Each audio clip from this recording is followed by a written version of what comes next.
Disney and Marvel के अंदर बहुत गड़बड़ चल रही है। कोनिचिवा everybody and welcome back to yet another weird video. देखो, इंडिया के अंदर top 5 highest grossing Hollywood movies के अंदर 3 एमसीयू की मूवीज हैं। एंड नो डाउट ये मूवीज अच्छी हैं, लेकिन ये तीनों मूवीज एमसीयू की यूनिवर्स का पार्ट है। एंड ये बात इस चीज को दर्शाती है कि इंडिया में एमसीयू का बहुत हैवी इन्फ्लुएंस है। एंड इस वीडियो को बनाने से पहले मैं एक सुपर हीरो फैन था एंड मैं अभी भी एक सुपर हीरो फैन हूँ। कुछ समय पहले तक मुझे मार्वल का वर्क बहुत ज्यादा पसंद आता था and I was a Marvel and MCU fan. लेकिन कुछ समय पहले से जब से ये एमसीयू हुआ है तब से मुझे ये पसंद नहीं आता है। एंड इसका एक बहुत बड़ा रीजन है that I have grown up. And ऐसा ही कुछ सिमिलर रीजन तुम्हारा भी हो सकता है। सो इंट्रो को खत्म करते हैं एंड मेन वीडियो पे आते हैं।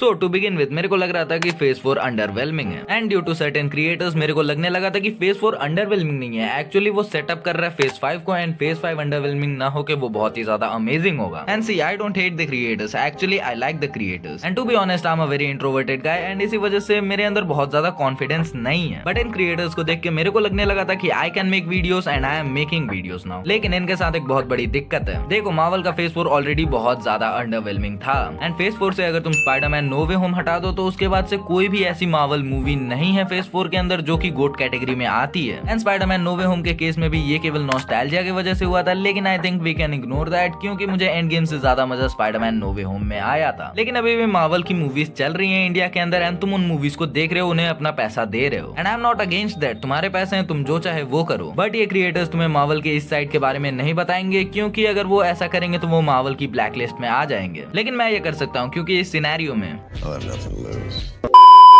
एनीवेज जो काम बड़े क्रिएटर्स नहीं करेंगे वो काम मैं करेगा। सो इसी बात पे सब्सक्राइब मारो। सो डिज्नी की अगर कोई भी मूवी आती है करेंटली तो वो एक वोक स्टोरी टेलिंग वाले पैटर्न को फॉलो करती है, भले ही वो मार्वल की कोई मूवी हो या फिर पिक्सार की मूवी या फिर स्टार वॉर्स की मूवी जो कि लास्ट वाली बहुत ही बेकार थी। But I guess you get the point. ये सारी मूवीज एजेंडा ओवर सब्सटेंस को फॉलो करती हैं एंड इस तरह की स्टोरी टेलिंग से मूवी प्रेडिक्टेबल बन जाती है एंड तुम्हारा इंटरेस्ट मूवी से जाने लगता है। एंड इस तरह की मूवी को पिन पॉइंट करना भी बहुत ज्यादा आसान होता है क्योंकि इनके एक सर्टेन ट्रोप्स हैं। जैसे मेल कैरेक्टर कॉन्ट्रास्टिंगली वीक हो जाएगा फीमेल कैरेक्टर को स्ट्रॉन्ग दिखाने के लिए। And by the way female character male character से बहुत ज्यादा स्मार्ट भी होगी, भले से ही तुम्हें ये क्यों ना पता हो कि ये characters physically and mentally retarded हैं। इवन दो तुम मेल कैरेक्टर की जर्नी शुरू से देखते हुए आ रहे हो एंड तुम्हें पता है कि वो मेल कैरेक्टर पहले उतना ज्यादा स्ट्रॉन्ग नहीं था एंड उतना ज्यादा स्टेबल नहीं था, लेकिन जैसे वो जिंदगी को फेस करता है एंड धीरे धीरे वो स्ट्रॉन्ग होता है एंड वो अपनी जिंदगी को एक ट्रैक पे लाता है। इसके सबसे बड़े एग्जाम्पल्स हल्क एंड थॉर बन सकते हैं क्योंकि थॉर अपनी जिंदगी में शुरू में बहुत ज्यादा खुश था लेकिन धीरे धीरे उसकी जिंदगी टोटली ट्रॉमेटिक हो गई। And even though Thor joke करता है लेकिन उसके बाद भी तुम्हें पता है कि उसकी जिंदगी में कितना ट्रॉमा था एंड उसका डाउनफॉल कितना ज्यादा मैसिव था। माँ मर गई, उसके बाद बाप मर गया, उसके बाद एसगार्ड चला गया एंड देन भाई मर गया और उसके बाद से वो थैनोस से बहुत बुरी तरीके से हार गया। लेकिन उसके बाद जब वो दोबारा एक कमबैक करता है देन अगेन वो थैनोस से हार जाता है बहुत बुरी तरीके से। ये सारी चीजें थॉर के कैरेक्टर को एक सर्टेन डेप्थ देती हैं एंड ऐसा ही सिमिलर हाल हल्क का भी हो सकता है। वो शुरू में बहुत ज्यादा अनस्टेबल रहता है, वो खुद को भी नहीं पहचानता है एंड वो कब क्या कर दे उसे खुद को नहीं पता रहता है, लेकिन इवेंचुअली वो धीरे धीरे खुद पे कंट्रोल करता है एंड वो हल्क के साथ को एग्जिस्ट करना सीख जाता है। But who the hell cares about the journey. एक फीमेल कैरेक्टर आती है एंड उसके बाद से उसके पास भी ऐसी सिमिलर पावर्स होती हैं लेकिन वो अपनी पावर्स को बेटर कंट्रोल कर सकती है, उसके पास कोई ट्रॉमा नहीं होता है एंड वो पावर्स मिलते के साथ उनका प्रॉपर यूज करना सीख जाती है। एंड बिफोर यू से कि ये कैरेक्टर्स बहुत पहले से कॉमिक बुक्स में एग्जिस्ट करते आते थे, आई नो मैंने भी कॉमिक्स पढ़ी हैं, लेकिन ये कैरेक्टर्स कॉमिक बुक के अंदर ऐसे नहीं थे। माइटी थॉर कभी भी थॉर से ज्यादा स्ट्रॉन्ग नहीं थी एंड शी हल्क भी अपने पावर्स को पहली बार में इस्तेमाल करना नहीं सीख जाती है, इवेंचुअली वो सीखती है एंड वो भी शुरू में बर्जर्क मोड में चली जाती है। मेल कैरेक्टर जो कि पहले बहुत ज्यादा स्मार्ट था लेकिन उसको इवेंचुअली डम दिखाने की कोशिश की जाती है एंड ये चीज तुम नोटिस कर सकते हो लोकी एंड सिल्वी के केस में। एंड ऐसा किया जाता है सिल्वी को ज्यादा स्मार्ट दिखाने के लिए। नॉस्टैल्जिया एंड कैमियोस के नाम पे मूवी को बेचने की कोशिश की जाएगी एंड ऐसा अभी मार्वल की रिसेंट मूवीज में बहुत ज्यादा हो रहा है। कोई भी माइनॉरिटी कभी विलेन नहीं बनेगी एंड अगर वो माइनॉरिटी बाय एनी चांस अगर एक विलेन बन भी गई तो उसके बाद वो आगे चल के खुद को रिडीम कर लेगी। एंड इसका सबसे बड़ा एग्जाम्पल है falcon and the winter soldier. तुम्हें पता होगा कि ये कैरेक्टर सही नहीं है, इसका पॉइंट ऑफ व्यू टोटली गलत है, लेकिन उसके बाद भी उस पॉइंट ऑफ व्यू को जस्टिफाई करने की कोशिश की जाएगी। एंड LGBTQ का रिप्रेजेंटेशन तो सबसे ज्यादा जरूरी है, अगर वो नहीं होगा तो काम कैसे चलेगा। तो कैरेक्टर्स कॉमिक बुक्स के अंदर ऑलरेडी गे कम्युनिटी के मेंबर्स हैं तो उनको वैसा दिखाने से कोई प्रॉब्लम नहीं है, लेकिन जो नए कैरेक्टर्स आ रहे हैं उन्हें भी वैसा दिखाने की क्या जरूरत है एंड हर मूवी में ये चीज करना जरूरी नहीं होता है। And the other problem is Marvelization of Hollywood. देखो, यूनिवर्स वाला जो फैक्टर है वो बहुत ज्यादा काम आता है लॉन्ग टर्म में, लेकिन अगर तुम एक मूवी देखने जाते हो तो तो तुम पार्टिकुलरली एक मूवी को देखने जाते हो। लेकिन सिंस मार्वल ऑलरेडी एक यूनिवर्स को स्टैब्लिश कर चुका है तो उनके केस में ये चीज काम कर जाती है। लेकिन जब बाकी मूवीज भी ऐसा करने की कोशिश करती हैं तो वो टोटली हक देती हैं, क्योंकि करेंटली मार्वल के अलावा किसी भी मूवी फ्रेंचाइज के पास एक एक्चुअल विजन नहीं है यूनिवर्स का। फास्ट एंड द फ्यूरियस में क्या चल रहा है उसका कोई आइडिया ही नहीं है। हर मूवी के साथ कुछ ना कुछ गड़बड़ होती रहती है एंड हर मूवी फैमिली के बारे में ही होती है। ट्रांसफॉर्मर्स की मूवी हर 4 साल में एक बार रिबूट हो जाती है एंड ऐसे ही सिमिलर हालात हैं डीसी के। बट जेम्स गन एंड उनके प्लान की वजह से I still have some hope for DC. And another problem is MCU movies lack realism. And realism lack करने से मेरा ये मतलब नहीं है कि इनकी सारी मूवीज को द डार्क नाइट, जोकर या फिर दी बैटमैन जैसा होना चाहिए। एंड आई नो दैट कि इस टाइप की मूवीज मासेस को अपील नहीं करती हैं, लेकिन मार्वल की सारी मूवीज एंटरटेनमेंट फैंटेसीज होती हैं। एंड ऐसा नहीं है कि सिंपल स्टोरीज अच्छी नहीं होती हैं, क्योंकि सिंपल स्टोरीज हर एक एज ग्रुप की ऑडियंस से कनेक्ट करती है। लेकिन कनेक्ट करने के लिए उन मूवीज से मजा भी तो आना चाहिए जो कि करंट मूवीज में नहीं आ रहा है। एंड अगर रियलिज्म की बात करें तो कैप्टन अमेरिका सिविल वॉर या फिर कैप्टन अमेरिका विंटर सोल्जर बहुत ही ज्यादा अमेजिंग मूवीज थी इस मामले में। एंड मार्वल की साइड को कंक्लूड करने के लिए आई वुड से कि इंडिया में मार्वल की बहुत ज्यादा ऑडियंस है। And talking about the cinema experience, मैं ऑलरेडी बहुत बार मार्वल की मूवीज देखने थिएटर में जा चुका हूँ एंड आई हैव सीन कि मेजॉरिटी जो ऑडियंस होती है वो लॉन्डो की होती है। एंड ये जो MCU वाला कैंपेन है ये आई गेस फीमेल ऑडियंस को लाने के लिए किया जा रहा है, विच इज नॉट वर्किंग, क्योंकि as far as I see in theatres females तो अभी भी उतनी ही हैं जितनी पहले थी, लेकिन धीरे धीरे लड़के कम होते जा रहे हैं। एंड सिंस हम डिज्नी के पेज पे ही हैं तो मैंने रिसेंटली देखी टर्निंग रेड एंड ये एक बच्चों की एनिमेटेड मूवी है। It is meant for 7 years and above. But I have to say कि डिज्नी को ऐसी मूवीज नहीं बनानी चाहिए, क्योंकि इस मूवी की जो मेन कैरेक्टर है वो एक टीनेजर है एंड वो प्यूबर्टी से जा रही होती है, as same as every teenager. And puberty की वजह से बहुत सारे हार्मोनल चेंजेस होते हैं एंड इस चीज को इस मूवी में दिखाया गया है, but in a very wrong way, क्योंकि इस मूवी के अंदर हार्मोनल चेंजेस को बहुत ही ज्यादा प्रॉब्लमैटिक दिखाया गया है। एंड इस मूवी के अंदर ऐसा दिखाया गया है कि हार्मोनल चेंजेस की वजह से बच्चे बहुत ज्यादा एरोगेंट हो जाते हैं, बहुत ज्यादा अग्रेसिव हो जाते हैं एंड बहुत ज्यादा ओवरथिंक करने लगते हैं एंड बहुत सारी ऐसे different problems, which is true. लेकिन मूवी के अंदर इसे जैसे दिखाया गया उतने ज्यादा बड़े स्केल पे ऐसा कुछ नहीं होता है। एंड सिंस ये मूवी बच्चों के लिए बनाई गई है तो कोई भी 8-10 साल का बच्चा अगर इस मूवी को देखेगा तो वो तो यही सोचेगा कि ये हार्मोनल चेंजेस की वजह से होता है। एंड अगर वो ऐसा करता भी है तो उसे लगेगा कि ये चीजें बहुत ज्यादा नॉर्मल है, व्हिच इज एक्चुअली नॉट, क्योंकि मूवी में बहुत ज्यादा एक्सेस दिखाया गया है। एंड व्हाई डू आई से कि ये बच्चों की थिंकिंग पे इम्पैक्ट डाल सकता है? व्हाई डोंट आई से कि बच्चे स्मार्ट होते हैं and they will figure it out, क्योंकि बच्चे बेवकूफ एंड एनोइंग होते हैं। एंड कार्टून मूवीज छोटे बच्चों की सोच पे बहुत बड़ा इम्पैक्ट डाल सकते हैं। एंड इसी वजह से तुम कोई भी एनिमेटेड मूवी उठा लो जो कि 2000 से लेके 2015 तक बनी हुई थी, उन सब में कुछ ना कुछ लाइफ लेसन था जो कि बच्चों के लिए बनी हुई थी। भले ही वो कार्स की ट्रिलॉजी हो या फिर टॉय स्टोरी हो या फिर कुंग फू पांडा हो या फिर how to train your dragon, ये मूवीज बच्चों को कुछ अच्छा सिखाती है and they are a better source of entertainment. And अगर तुम्हारे घर में 5-10 साल का कोई छोटा बच्चा है तो तुम ऑब्वियसली नहीं चाहोगे कि वो किसी पॉप आइडल को फॉलो करे एंड उससे ऑब्सेस्ड हो जाए। And guess what, turning red ये करना भी सिखाता है। सो इन सारी चीजों का कंक्लूजन यही है कि तुम्हें खुद के लिए सोचना होगा कि तुम्हें क्या देखना है एंड क्या चीजें प्रोपेगेंडा है एंड किन चीजों के बारे में तुम्हारे घर के बच्चों को पता होना चाहिए एंड क्या चीजें उन्हें देखनी चाहिए, क्योंकि कोई भी चीज अगर डिज्नी अब बनाती है तो उसके अपने डबल स्टैंडर्ड्स होते हैं। And that was it for today, video खत्म। सो अगर तुम्हें ये वीडियो पसंद आई हो या फिर नहीं भी आई हो तो भी डू लाइक दिस वीडियो, क्योंकि वीडियो बनाने में मेहनत लगती है। And do share this video with your friends as well as your family. And अगर तुम इस चैनल पे नए आ गए हो तो डू सब्सक्राइब द चैनल, क्योंकि बहुत सारे लोग हैं जो कि वीडियो देख के तो चले जाते हैं लेकिन सब्सक्राइब नहीं करते। तो एक अच्छे इंसान बनो एंड चैनल को सब्सक्राइब करो। एंड अगर मेरे से पर्सनली कनेक्ट करना चाहते हो तो मैं मिल जाएगा इंस्टाग्राम पे, आईडी यहीं कहीं आ रही होगी एंड लिंक भी डिस्क्रिप्शन में है।